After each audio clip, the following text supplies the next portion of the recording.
সে উনুনের উপর হাঁড়ি চাপিয়ে উনুনের ভেতর নিজের পা ঢুকিয়ে দিয়ে আগুন জ্বালিয়ে রান্না করতে শুরু করে। আর কিছুক্ষণ পর তার শাশুড়ি রান্নাঘরে আসতেই এই সব দেখে উফ, অসহ্য! এই অজপাড়াগায় ড্যাডি যে কি দেখে আমাকে বিয়ে দিল কি জানি। এখানে না আছে কোনো সিনেমা হল, না আছে কফি শপ, না আছে শপিং মল। ডিসগাস্টিং! আমি এখানে কিছুতেই থাকতে পারবো না। একটা কিছু ছোট করে এখান থেকে আমাকে পালাতেই হবে। ওদিকে তখন শ্রীলেখার শাশুড়ি শ্রীলেখার ঘরে এসে বলে, এই তো বৌমা, তুমি ঘরেই রয়েছ। বলছিলাম তোমার শ্বশুর মশাইকে একটু চা বানিয়ে দিয়ে এসো তো মা। আমি ঠাকুর ঘরে যাচ্ছি, ঠাকুরকে একটু জল বাতাসা দিয়েই চলে আসবো। খোকা আবার কাজে বেরোবে তো। এই কথা বলেই শ্রীলেখার শাশুড়ি ঘর থেকে চলে যায়। আর শ্রীলেখা যায় চা করতে। সে রান্নাঘরে পৌঁছে চা করতে করতে মনে মনে বলে, ওরে বাবা, চা যেন কিভাবে বানাতে হয়। ও হ্যাঁ, মনে পড়েছে, ইউটিউবে একবার রেসিপিটা দেখে নি।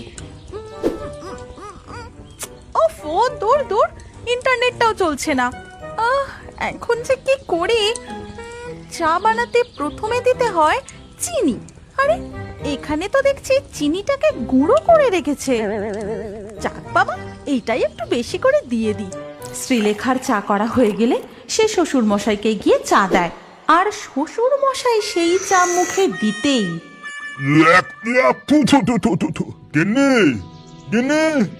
শিগগিরই একবার ঘরে এসো। কি হলো গো, অমন চিৎকার করে ডাকছো কেন? বলছি, বৌমাকে ভালো করে সবকিছু দেখিয়ে দিতে পারো না?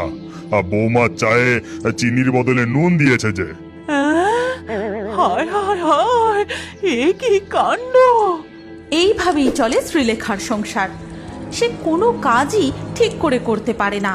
তার স্বামী দীপককে জল দিতে গিয়ে জলের গ্লাস উল্টে ফেলে, কখনো রান্না করতে গিয়ে তরকারি পুড়িয়ে ফেলে, কখনো আবার তরকারিতে নুনের বদলে এক গাদা চিনি দিয়ে রাঁধে।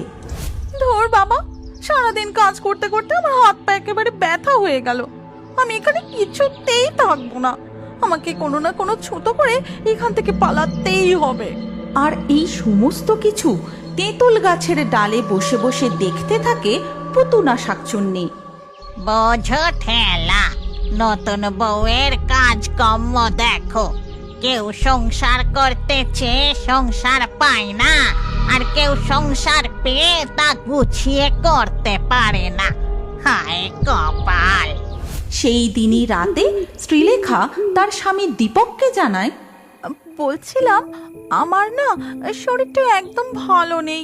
শহরে গিয়ে একটা বড় ডাক্তার দেখাতে হবে, আর কিছুদিন না বিশ্রামেরও দরকার। তাই আমি ভাবছিলাম কিছুদিনের জন্য বাপের বাড়ি থেকে আসবো।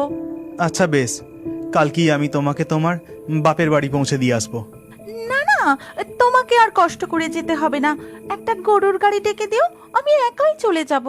এরপর সকাল হতেই শ্রীলেখা তার বাপের বাড়ির উদ্দেশ্যে রওনা দেয়। আর এই সমস্ত কিছু তেঁতুল গাছের মগ ডালে বসে বসে দেখতে থাকে পুতুনা শাকচুন্নি। বাবা বাবা, এই তো সুযোগ। এইবার আমি আমার মনের স্বাদ পূরণ করব। যতদিন না ওই বউ বাপের বাড়ি থেকে ফিরছে, আমি এই বাড়ির বউয়ের ছদ্মবেশ ধরে সংসার করব। যেমন বলা তেমন কাজ। কোনো রকমে সেই দিনের রাতটা কাটিয়ে পরের দিন সকালবেলা হতেই পুতুনা শাকচুন্নি দীপকের স্ত্রী শ্রীলেখার রূপ ধরে তাদের বাড়ি এসে হাজির হয়। এই গল্পের পরবর্তী পর্ব যদি তোমরা দেখতে চাও তাহলে কমেন্টে নেক্সট পার্ট অবশ্যই লেখো। আর আমাদের ফেয়ারি টুনস বাংলা ফেসবুক পেজটি এক্ষুনি ফলো করে নাও। এই গল্পটি ভালো লাগলে লাইক দিয়ে শেয়ার করে দাও।